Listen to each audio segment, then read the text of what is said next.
read people's, spirits and people coming to her. And it just started out slowly, but she said then it started getting more and more and then faster. And I think maybe it would be harder at a later age to have it all of a sudden just happen to you rather than when you're a child and you grew up with it the whole time. I also think that it's sometimes people, I'm not dismissing or being rude to your other people that have been on the show in no way. It's not for me. It's not a judgment call. But the trouble is today, everybody wants to hit the easy button and become an overnight, John Edwards or the Long Island medium without realizing the consequences attached to that. It's, nobody gets a university degree within a week. They have to go, they have to learn, they have to go through certain regimes, if you like. And that's no different to what I've been doing and still doing. And yes, occasionally I forget and I get my wrist slapped, if you like, by spirit, just reminding me. And that's something I remind myself after I've done a reading for somebody or I've done an evening of clairvoyance. It's not me. I'm just the tool. I'm just the funnel, the vessel, if you like, that the information comes through. And there are hundreds of people like me, thousands of people that could do this. So I respect the position or the job that I have to do. And with that job comes the responsibility of me making sure I have enough rest, me making sure I do my meditation, me making sure that I shut down and open up and shut down after I've worked with them. Otherwise, the team on the other side, if you like, my team, I call them the center of A, and I've no idea why, because that was something that was channeled to me, and I had the center of A, so I accept that that's it. And I have a team that work with me. They stop entities, if you like, coming through that shouldn't be coming through. Many years ago, I was in Canada. I was invited to a barbecue, and I thought, oh, great, evening off, enjoy it, have a few drinks, etc. And I never work if I've had any alcohol in my system. I truly believe this is, again, my commitment to the work that I do. So anyway, during this barbecue, there was some clairvoyants and healers and gurus and whatever there. And the lady that the barbecue was at, she said, we're going to do this group thing with healing and calling in the spirits. I said, you've got to be kidding me. Everybody's been drinking alcohol. That is not a good place to be. And so anyway, she was determined it was going ahead. And I just said to my husband, you protect yourself. You protect yourself, and I'll try and protect everyone in this room. Because there were people there that were just neighbors or friends or had no idea about this kind of thing. And I suppose they thought, oh, good entertainment for the evening. Well, what transpired from that, and I was not aware because I just spent the whole time trying to put up a shield of gold around everybody in that room, was that I had channeled some words which I was not aware of. And after the channeling, I came sort of back, if you like, and at that point, people were saying, well, you said some really profound things. And I said, well, that's amazing, because I was just doing the protection on the room, so it wasn't me. I was just being used as a vessel. But what transpired after all that had happened was that one person in the room started convulsing and flipping back and sounding a bit something like demonic words coming out of their mouth. And I realized at that point that somebody had got through, evil spirit, entity, whatever you like to call it, and had attached themselves to this poor soul that was flailing around as if she was having an epileptic fit. And nobody in the room knew what to do. And that was pretty scary for me. And, at that point, I took over in my bossiness, I suppose my British bossiness, and, told some people to hold her and started talking to her and told everybody else to get out of the room and talked her back. But it was quite scary for me, because hearing these demonic voices coming out of this girl's mouth, sort of spitting and flailing, when that portal is open, I always say to people, there's certain things we have to do to protect ourselves, because light attracts dark as well. And if you've got, like moth to a flame, if you like, they're attracted to that light. And so the darker side of spirit, and yes, we have good and bad people walking as energy beings on this earth that are alive. So there's going to be those in spirit as well. Oh, yeah. But it was a combination of alcohol, people that didn't know what they were doing, and the scene set. And this is what concerns me of when some of these things happen to people. It's what are the circumstances around it? Where are you taking your own personal responsibility?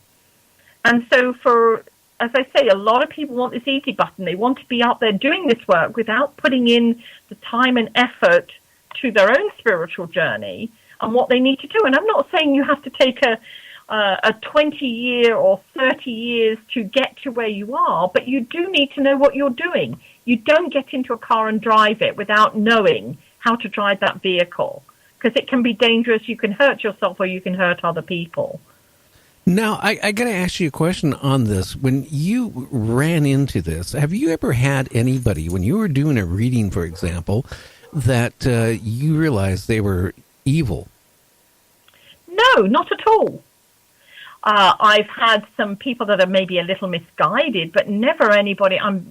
Maybe I'm just very thankful that people that are attracted to me want to hear from Aunt Jo in spirit, or their grandpa or whoever, and they're not looking for that darker side. And yes, I have been around people that have said that they just felt that the person that came into their store to buy something, in a metaphysical way, was icky and dark. And yes, sometimes we can come around people that we just don't want to be around. It's our gut feeling or intuition or whatever. But thankfully, I've never been in that place. And whether I've been shielded or living in a cave, I don't know. But maybe what I'm putting out is what I'm getting back. And that is the big thing as well, that, if we want to attract the darker side, then yes, we can certainly do that. We are going to invite that in. Yes, it will certainly come in. Well, that's the problem. In my first marriage, I didn't know my wife was into witchcraft. And this is going back many years ago, because I've been married now, going on 42 years, knock on wood. But I came home from work one day, and here's like about 8 or 9 people in my apartment. And my wife and them, they had a Ouija board. And it just seemed like, how can I say it? It just like nothing in that 2.5 years of my marriage ever would work out. And it was horrible. I think she was bringing in, spirits that, lied to her, because she really believed in the Ouija board. I mean, she wouldn't even make any decisions on anything until she got onto the Ouija board and started asking questions. That's how bad it ended up getting. And it got to a point one day I came home, nobody was there. I took the Ouija board, and I did a dumb thing. I should have burned it or did something like that. I did a logical thing, we were young, and I came from a family, it was kind of a thrift-minded family, so I donated it to a thrift store. And then all of a sudden, my wife, goes, "Where's the Ouija board?" And I didn't tell her where it went. But the next day, one of her members in her cult, or whatever you want to call it, group or whatever, said, "Hey, guess what I found in the thrift store?" And it came. It come back to you. It came back, and I'll tell you, I was doing really good at my job I had at the time, and then the next day I got laid off. I got another job. It didn't work out. It was just like nothing would work out. And then when I decided to divorce her and I got out of that weird situation, then things started just being normal. Obviously, you weren't meant to be together. Now, just to step back, I'm not anti-witchcraft, because, paganism, which is the bearings of what people call witches and so forth, were earth-based religions and it was about doing good, harm ye none, and things like that. So it's again like anything, the Ouija board in the hands of somebody with their intention, again, everything is intention, can actually do some good with it. But the trouble is, the Ouija board always conjures up basically like Hollywood movie type outcomes where it's going to be bad. And, people are looking to, what do I call it, dabble with the devil, which is where sadly it's got a lot of its connotations from. I remember many, many years ago, a group of us worked with a Ouija board, but it was in a controlled situation. And in fact, back in Victorian times, when Queen Victoria was alive, she was very much into the science of spirituality and the spiritualist church and things like that. And they would use Ouija boards or that kind of thing to communicate with those that have passed. But again, sadly, it's been taken out of context, and people, any tool can become a dangerous weapon. A knife can cut a slice of bread, and it can also kill somebody. It's like anything. The tools there, it depends on the hands of whom they're in and what becomes of them. So. Well, Debbie, I do have a lot of witches that do listen to my show. And I'm not saying all witchcraft, and I believe there's two types of witches and two types of cults. And you got I classified the good witches, and then you got the bad ones. And when I first started in broadcasting, I started out in 1976. And I was supposed to be a DJ playing, rock music. And I was hired on the day I was supposed to report to go on air. The owner of the station goes, "We changed the format."